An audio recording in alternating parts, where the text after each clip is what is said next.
Hello दोस्तों, आपका स्वागत है आपके अपने यूट्यूब चैनल एजुकेशन एरा पर। तो आज हम पढ़ेंगे क्लास 10th का चैप्टर नंबर 8, जिसका पार्ट 2 है। पार्ट 1 पहले ही मैंने अपलोड कर रखा है, आप डिस्क्रिप्शन जाके देख सकते हैं, लिंक दे रखा है। पार्ट 1 में हमने बेसिक चीज़ें बता रखी है, ट्रिग्नोमेट्री फंक्शन के जितने भी अनुपात होते हैं किस तरीके से लिखे जाते हैं, क्या चीज़ होते हैं। तो वो चीज़ आपने नहीं देखे तो ज़रूर देखें, तब जाके आपको ये पार्ट सेकंड समझ में आने वाला है। पार्ट सेकंड में हम बताएंगे एक्सरसाइज के क्वेश्चन जितने भी हो सकेंगे इस वाले वीडियो लेक्चर में उतने बताएंगे। फिर नेक्स्ट वीडियो लेक्चर में आगे आने वाले क्वेश्चन हम वो बताएंगे। ठीक, तो आइए स्टार्ट करते हैं। एक्सरसाइज 8.1 का पहला क्वेश्चन ये है, त्रिभुज ABC जिसका कोण B समकोण। इस बार देखो त्रिभुज में कोण दे रखा है समकोण। अब मैंने पहले ही बता रखा है कि ट्रिग्नोमेट्री फंक्शन का उपयोग केवल हम समकोण त्रिभुज में करते हैं, यानी वहाँ समकोण त्रिभुज बनना चाहिए, यानी जिसका एक कोण समकोण होगा। तो यहाँ पर बोल रखा है इसने कि भैया त्रिभुज ABC जिसका कोण समकोण है B, तो बना लो एक ABC बना लो त्रिभुज। ठीक, B समकोण बना दो और A और बाकी तो तुम C कहीं भी बना दो, बस समकोण आपको पता नहीं समकोण कौन सा बनाना है, उसने बता दिया कि B समकोण बनाना। उसके बाद देखो AB कितना है आपका 24 सेंटीमीटर, AB की जगह आप 24। ठीक, और BC कितना है, BC कितना है आपका 7 सेंटीमीटर। अब आपको निकालना है AC कर्ण, तो आपको पता करना पड़ेगा कि बताया 90 के सामने वाले भुजा कर्ण।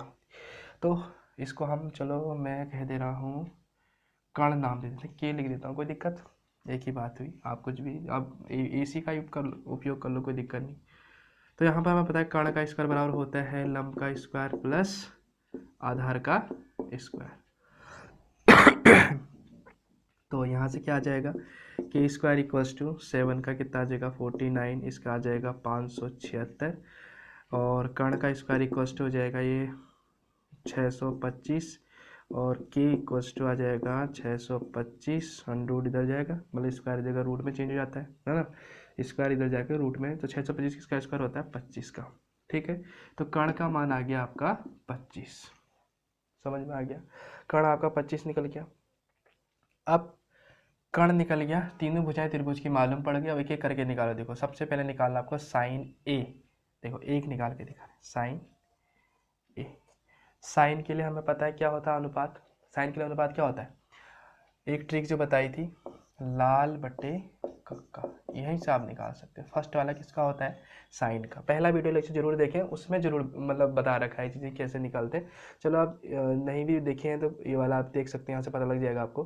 फर्स्ट वाला साइन का होता है यानी लंब बटे कर्ण। अब हमने बताया था कि भैया जो एंगल दे रखा होगा उसी के सामने वाली भुजा होगी आपकी लंब। एंगल कौन सा दे रखा है यहाँ पर A, यानी A ये वाला है, इसके सामने वाली भुजा क्या है ये, यानी ये लंब का काम करेगा इस बार। तो साइन क्या होता है आपका लंब बट्टे कर्ण, कर्ण चेंज कभी नहीं होगा। लंब कितना दे रखा है आपका 7, क्योंकि A ये है ना एंगल के सामने वाली भुजा होगी, क्या बोलते हैं एंगल के सामने वाली भुजा क्या होगी आपकी लंब। अब बाकी कर्ण कितना है, कर्ण तो आपका 25 दे रखा है। ठीक हो गया, ऐसे आप cos A निकाल सकते हो। cos कौन सा होता है, इसके जस्ट सेकंड वाला होता है cos, यानी आधार बट्टे कर्ण, आधार बट्टे कर्ण। तो देखो A के सामने वाली भुजा तो लंब हो गई, बची क्या ये आधार, कर्ण नहीं चेंज होगा, कर्ण जो है वही रहेगा। आधार ये है हमारे पास 24 और कर्ण कितना है 25, ये हमारे पास cos के निकल गए। ऐसे ही आप इसके भी निकाल सकते हो, उसे दिया नहीं है यहाँ पर, आप इसका निकाल सकते हो, tan A निकाल लो, cot A निकाल लो और sec A निकाल लो, जितने भी हैं कॉसेक भी निकाल सकते हो, इनके आप खुद ही निकाल सकते हो। ठीक है, इनके अनुपात आप यहाँ से लिख लेना कि क्या क्या होते हैं, क्योंकि हमें पता है पहले वाले वीडियो लेक्चर में बता रखे हैं इन चीज़ों के बारे में। थर्ड वाला होता है लंब बट्टे आधार tan के लिए, फिर उसके बाद कॉट इसका उल्टा हो जाएगा आधार बट्टे लंब, सेक होता है कर्ण बट्टे आधार। ठीक, ऐसे आप इनका निकाल लेना, वैसे बताया नहीं है लेकिन मैं ऐसे ही बता रहा हूँ आपको, मतलब इसमें लेकिन बता मतलब निकालने के लिए दे नहीं रखा है, लेकिन ये वैसे ही बताया, आप प्रैक्टिस के लिए अपने आप निकाल सकते हैं। सेकंड क्या बोल रखा है उसने साइन C, देखो अनुपात तो साइन का वही रहना है लंब बट्टे कर्ण, लेकिन वैल्यू चेंज हो जाएगी ना लंब की, इस बार एंगल चेंज हो गया आपका, C आ गया एंगल, तो C ये है इस सी के सामने वाली जो भुजा होगी, यानी कोण के सामने, ये इस बार लंब का काम करेगा, यानी 24 लंब होगा, कर्ण कभी चेंज नहीं होगा, वो आपका वही रहेगा। ठीक है, ऐसे कॉस सी, कॉस क्या होता है, आधार बटे कर्ण। अब देखो सी ये है, इसके सामने वाली भुजा, ये तो लंब हो गया, तो बचा ये वाला आधार, कर्ण नहीं चेंज होगा, आधार क्या होगा आपका 7 और कर्ण कितना हो गया 25। ठीक, और ऐसे ही आप अदर निकाल लो, चलो इसमें लिख लो कॉसेक निकाल दो, कॉसेक सी निकाल दो, है ना, टेन सी निकाल दो, कॉट सी निकाल दो, और सेक सी निकाल दो। चलो अनुपात आपको मालूम है, बस एंगल चेंज होने से आपका लंब चेंज और आधार चेंज हो जाएगा, बाकी कर्ण आपका चेंज नहीं होगा। तो ये था हमारे पास पहला क्वेश्चन। क्या था, सिंपल सी बात दे रखे, उसने त्रिभुज दे रखा था जिसका बी कोण समकोण है, जिसमें ए बी और बी सी की वैल्यू दे रखी थी, हमने तीसरी भुजा निकाल दी कर्ण, और उसके बाद कर्ण निकालते ही हमने ट्रिग्नोमेट्री की जितने भी अनुपात जो निकालने के लिए बोला था वो निकाले। इसमें ध्यान देने वाली बात क्या है आपकी, कि आपको एंगल पता होना चाहिए कि किस तरीके, क्या एंगल कौन सा दे रखा है। एंगल क्या है आपका ए है ना इस बार इसमें, यानी एंगल के सामने वाली भुजा क्या होगी आपकी लंब होगी, बची आधार, और कर्ण चेंज नहीं हुआ, कर्ण जो है वो वही रहना है। ठीक, तो यह था पहला क्वेश्चन। ऐसे ही हम सेकंड क्वेश्चन की ओर बढ़ेंगे। सेकंड क्वेश्चन करते हैं। तो क्वेश्चन ये है आपके सामने, ज्ञात करो, वैसे आकृति वाकृति लिख रखा है उसमें 8.13 के आसपास बुक में, बात वही पढ़नी, आकृति का नाम लिखा है। तो 10p माइनस कॉट आर की वैल्यू आपको निकालनी, बाकी चित्र आपको दे रखा है। ठीक, चित्र आपको बना हुआ आएगा क्योंकि एनसीईआरटी में बना हुआ चित्र दे रखा है। ठीक है, तो अब देखो यार, यहाँ पर दो भुजाएं फिर है, तीसरी भुजा आपको फिर निकालनी पड़ेगी। तीनों भुजाएं जब तक आपके पास मालूम नहीं है तब तक आप ट्रिग्नोमेट्री के जितने भी रेशियोज हैं आप फाइंड आउट नहीं कर पाओगे। ठीक है, तो ये आपको निकालना पड़ेगा। ये क्या है, अभी लंब है, अभी हम लंब और आधार कुछ नहीं कह सकते, बट अभी चलो मान लो ये आधार ही समझ लो अभी फिलहाल के लिए, है ना, अब कुछ नहीं है, तो जैसे ये भी लंब मान लिया या आधार मान लिया, कर्ण तो कर्ण ही रहना है। ठीक है, ये दोनों तो चेंज होते रहते हैं आपस में, आप इसे लंब भी लिख सकते हैं, इससे कोई दिक्कत नहीं। ठीक, चलो मैंने अभी आधार लिखा है। चलो यहाँ पर आप पाइथागोरस थ्योरम लगा दो, कर्ण का स्क्वायर यानी 13 का स्क्वायर, है ना, कर्ण ये हुआ ना आपका, कर्ण का स्क्वायर बराबर क्या होता है, लंब का स्क्वायर प्लस आधार का स्क्वायर, ये 169 हो जाएगा, ये 144 प्लस आधार का स्क्वायर 169, ये इधर आ जाएगा माइनस का हो जाएगा, और ये आधार का स्क्वायर, इसमें ज़रा माइनस करो कितना आएगा, ये 25 आएगा, है ना, आधार ये स्क्वायर इधर जाके क्या इसमें रूट में चेंज हो जाएगा, और ये क्या बना आपका आधार कितना आ जाएगा आपका 5।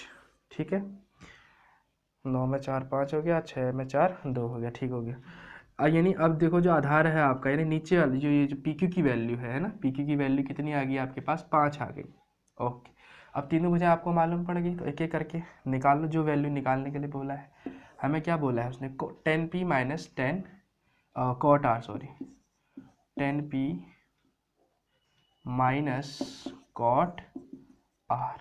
ठीक है, लिख लिया। चलो 10 और कॉट क्या होता है, 10 क्या होता है लंब बट्टे आधार, 10 क्या होता है लंब बट्टे आधार, ये आपको सीखना है। जब तक आपको ये चीज़ नहीं आएगी तब तक कुछ नहीं कर पाओगे। अब इसमें क्या होता है, ये आधार लंब क्या होता है ये समझ में आना, पहले इस चीज़ को आप समझेंगे। 10p, 10 क्या होता है लंब बट्टे आधार। अब देखो p आपका दे रखा है कोण, इस चीज़ को समझिए, p आपका क्या दे रखा है कोण, भाई कोण p, इसमें चित्र में कुछ मिस्टेक लग रही है मुझे, क्यों आएगा। ठीक है, तो देखिए 10p दे रखा है हमको, है ना, तो क्योंकि पता है ना 90 डिग्री वाला तो एंगल हो नहीं सकता, ये तो अपने आप में 90 है ही है, बाकी जो बचे हैं तो आगे पीछे हो गया था वो। ठीक है, तो 10p देखिए, 10 क्या होता है लंब बट्टे आधार, तो p के सामने वाली भुजा क्या है, भाई जो कोण दे रखा है उसके सामने वाली भुजा क्या है लंब होती पता है, तो इसका मतलब लंब क्या है आपका 12, लंब आ गया। अब बट्टे आधार बचाइए 5, कर्ण तो कर्ण ही है, उससे कोई मतलब नहीं है। कॉट आर, देखो कॉट होता है क्या है आधार बट्टे लंब होता है, आधार बट्टे 10 का ही उल्टा होता है आधार बट्टे लंब। अब देखिए आर हमारे पास दे रखा है ये, तो आर के सामने वाली भुजा ये तो लंब का काम करेगा इस बार, अब आधार का काम नहीं करेगा, लंब का काम करेगा 5 और आधार करेगा 12, यानी ये आ जाएगा हमारे पास, आधार बटे लंब होता है ना, तो 12 आधार हो गया, लंब कितना हो गया 5, एक जैसे आ गए, क्या आंसर आएगा 0। समझ में आ गया। आपको बेस क्या समझना है इसमें, बेसिक चीज़ क्या है, एकदम इम्पोर्टेंट जिसे हम कह सकते हैं, सबसे ज़्यादा जरूरी क्या चीज़ है कि आपको एंगल का मालूम होना जरूरी है ना। जब तक आपको एंगल नहीं मालूम होगा तब तक आपको ये नहीं पता लग पाएगा कि भैया लंब कौन सा ले, आधार कौन सा ले, कर्ण तो चलो कर्ण है ही है, तो लंब वही चीज़ लेंगे हम जिस एंगल के सामने वाली भुजा की बात चल रही है। जैसे ये P है तो P के सामने वाली भुजा है QR, इसका मतलब P कोण के लिए लंब का काम करेगा QR और आधार करेगा PQ, बाकी कर्ण आपका वही रहना है जो चीज़ है। ठीक, ये चीज़ समझ में आ गया आपको। ओके, अब नेक्स्ट क्वेश्चन करते हैं थर्ड वाला। तो थर्ड क्वेश्चन क्या है आपके सामने, साइन ए इक्वल्स टू दे रखा है आपको 3/7 और ज्ञात करना हमको कॉस है और टेन ए का।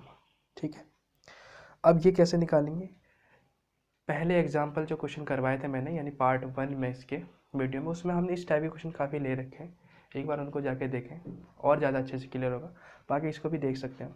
ठीक है, अब सबसे पहले जो चीज़ दे रखा है ना उस चीज़ को आप देखें, इस चीज़ को देखो आप, साइन ए इक्वल्स टू 3/7 है ना, तो साइन का आप रेशियो देखो होता है क्या, क्योंकि रेशियो में दे रखा है ना, अनुपात में दे रखा है।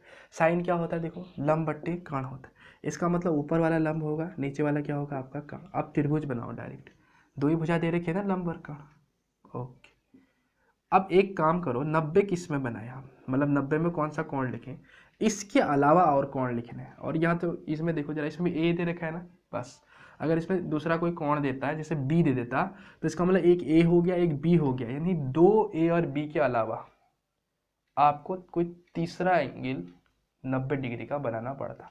लेकिन अभी ए ये दे रखा है, यहाँ भी ए ही निकालना है, दे भी ए ही रखा है, इसका मतलब ए कहीं पर भी बना दो बट 90 पे नहीं बनाना, उसके बाद 90 आप कोई भी एंगल बना दो, उससे कोई मतलब नहीं, लेकिन ए आपको 90 पे नहीं बनाना है, इस चीज़ का ध्यान देना। ठीक हो गया, जो कोण निकालना है वो 90 पे नहीं बनाना पड़ेगा, या जो दे रखा है।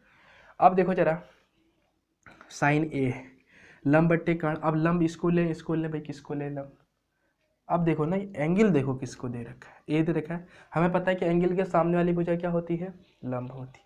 एंगल ए दे रखा है, इसके सामने वाली भुजा ये है, इसका मतलब ये क्या होगी, लंब होगी।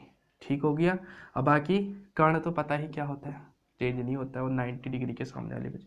हमको निकालना है इस बार आधार।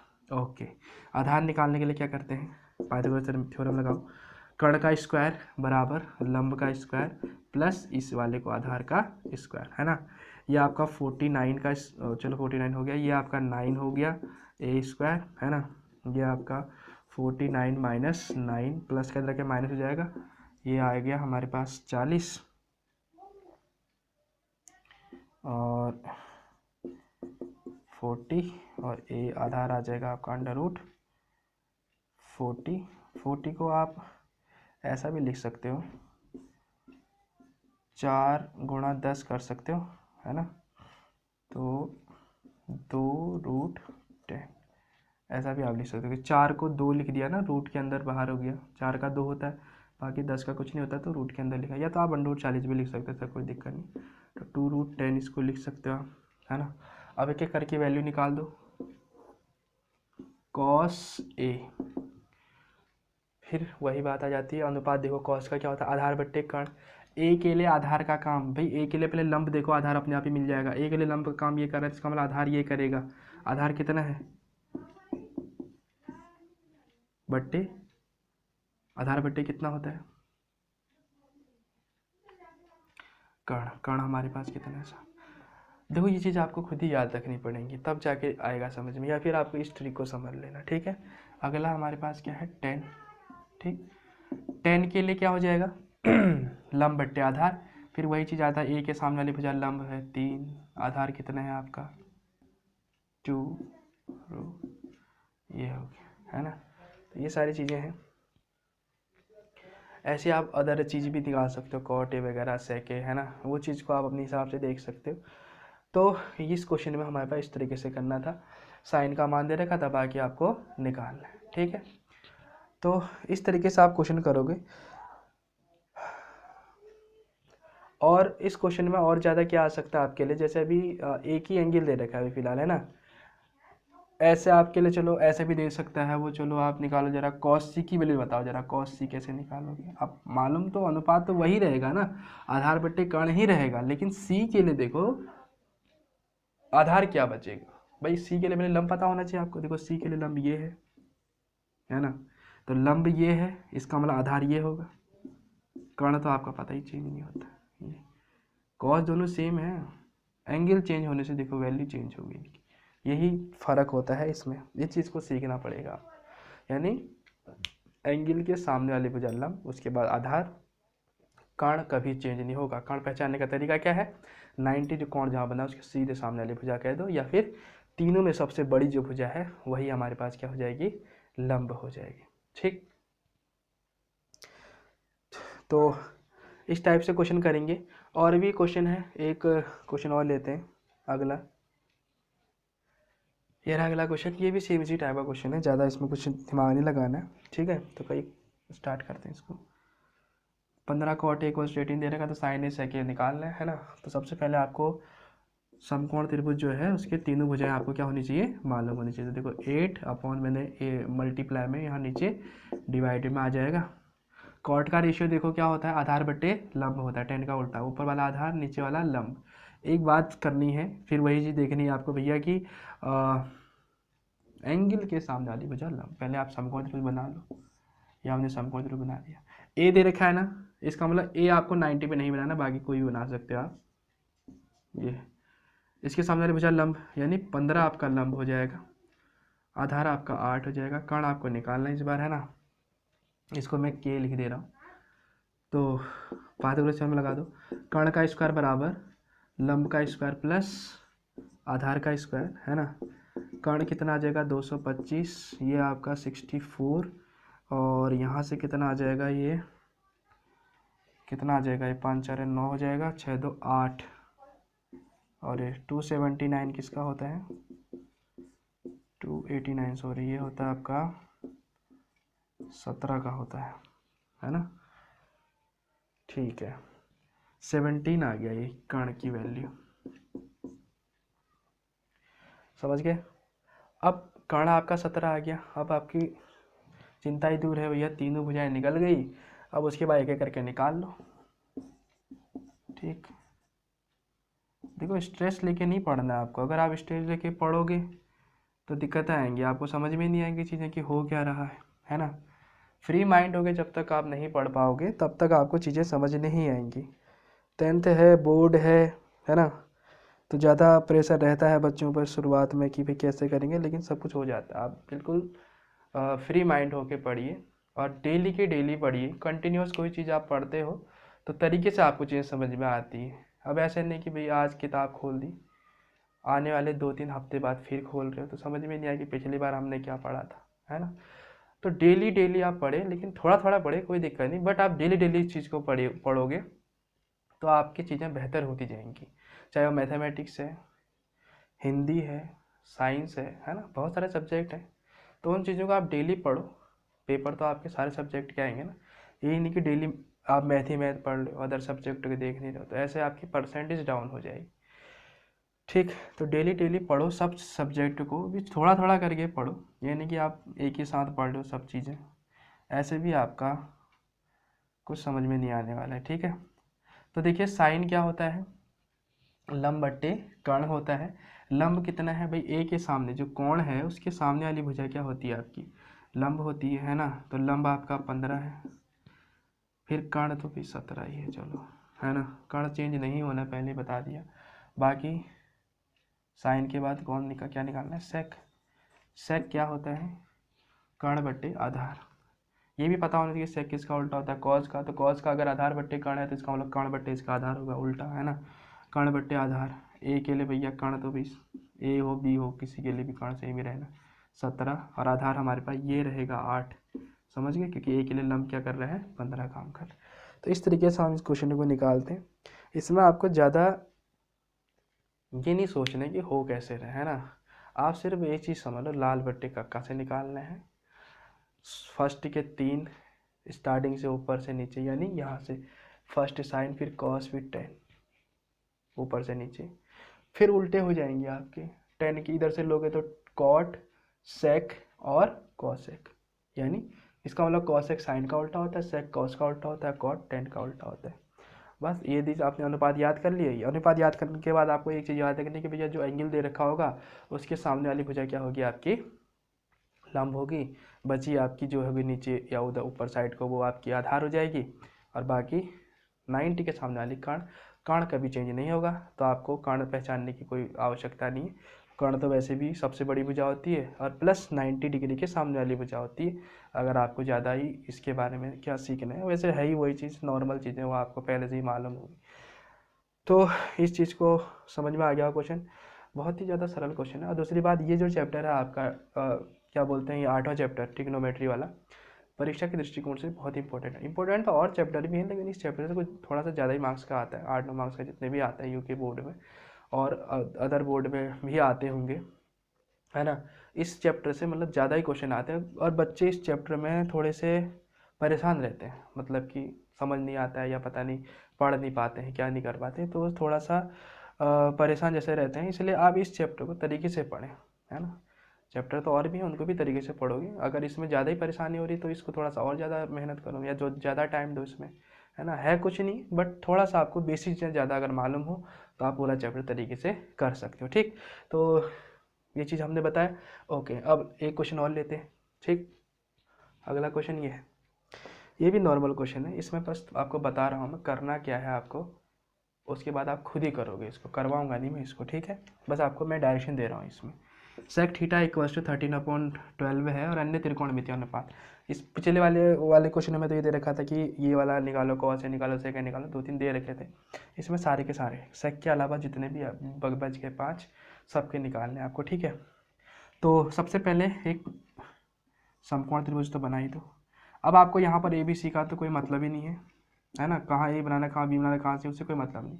जैसे ए दिया होता है तो तुम्हें पता है कि ए 90 पे नहीं बनता, बाकी आप किसी भी बना सकते हो।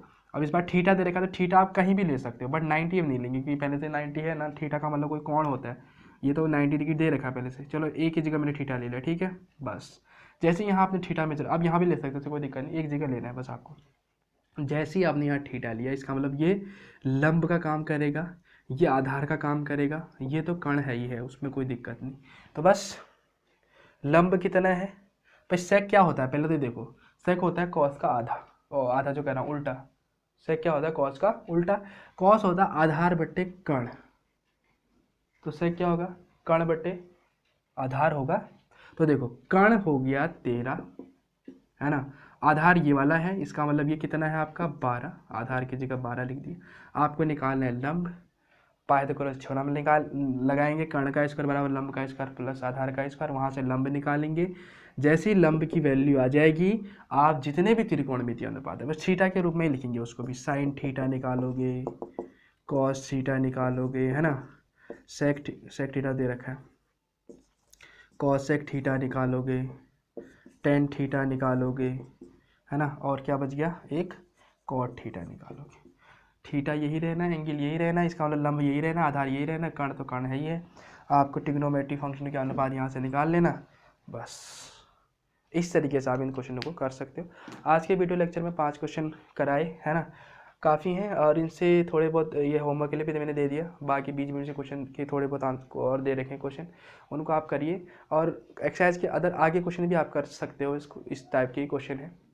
अगर नहीं हो रहे तो कोई दिक्कत नहीं, अगले वीडियो लेक्चर में फिर आपको इससे आगे आने वाले क्वेश्चन मिलेंगे, इसके आगे आने वाले क्वेश्चन में कराऊंगा फिर से, है ना। तब तक आप इन क्वेश्चनों को पढ़ें और अदर सब्जेक्टों में पढ़ते रहें, क्योंकि जब तक आप अदर सब्जेक्ट नहीं पढ़ोगे, है ना, एक ही मैथ में पढ़ रहे हो, मैथ ही मैथ पढ़ रहे हो, पेपर आपका मैथ ही मैथ का थोड़ा ना आना है, पेपर तो आपके सारे सब्जेक्ट के आने हैं ना। SST विशेषकर फोकस करो, है ना, सामाजिक विषय पढ़ो और साइंस पढ़ो, हिंदी, इंग्लिश। अधिकतर बच्चे SST नहीं पढ़ते हैं तरीके से स्टार्टिंग से, कि पढ़ लेंगे प्री बोर्ड के बाद पढ़ लेंगे, हाफ ईयरली के बाद पढ़ लेंगे, फिर वो पढ़ी रह जाती, पढ़ते नहीं है उसके बाद। और फिर उसके बाद क्या आते हैं, मार्क्स, है ना, इन्हीं की वजह से कम आते हैं, परसेंटेज रुक जाती है, फिर बाद में फिर कोसते हैं अपने आप को, यार काश उस समय पढ़ लिया होता। तो बाद में वो चीज़ें दिक्कत ना आए या वो नौबत ना आए कि हम खुद को बोलें कि भाई उस समय पढ़ लिया होता। तो उससे अच्छा अभी से मेहनत करो, अभी है आपके पास टाइम, है ना, तो पढ़ो। और कोर्स जितना भी स्कूल में हो रखा हो पढ़ो, है ना। कोचिंग वोचिंग जहाँ पढ़ते हो, या फिर कोचिंग अगर नहीं भी पढ़ते हो या ऑनलाइन ही पढ़ते हो तो वहाँ पढ़ो। डेली आप अपना एक रूटीन बना लो कि मुझे इतना पढ़ना है, इस सब्जेक्ट में इतनी मेहनत करनी है, तब जाके आपके अच्छे मार्क्स आ पाएंगे। ये नहीं कि आप एक दिन एक सब्जेक्ट पढ़ लो फिर आने वाले 1-2 हफ्ते बाद वही सब्जेक्ट पढ़ रहे हो, ऐसा नहीं। डेली पढ़ो, रोज़ पढ़ो, तब जाके आपके अच्छे मार्क्स आएंगे। एक प्लानिंग के साथ पढ़ोगे तब जाके, क्योंकि पता है ना किसी चीज़ के लिए एक प्लानिंग की ज़रूरत पड़ती है, वो चीज़ आप खुद बनाओ। कोई कहता है कि इस समय पढ़ो, कोई कहता है उस समय पढ़ो, नहीं, आपको जिस समय अच्छा लगता है उस समय पढ़ो, क्योंकि आपको पता है कि किस समय आप कंफर्ट फील कर रहे हो।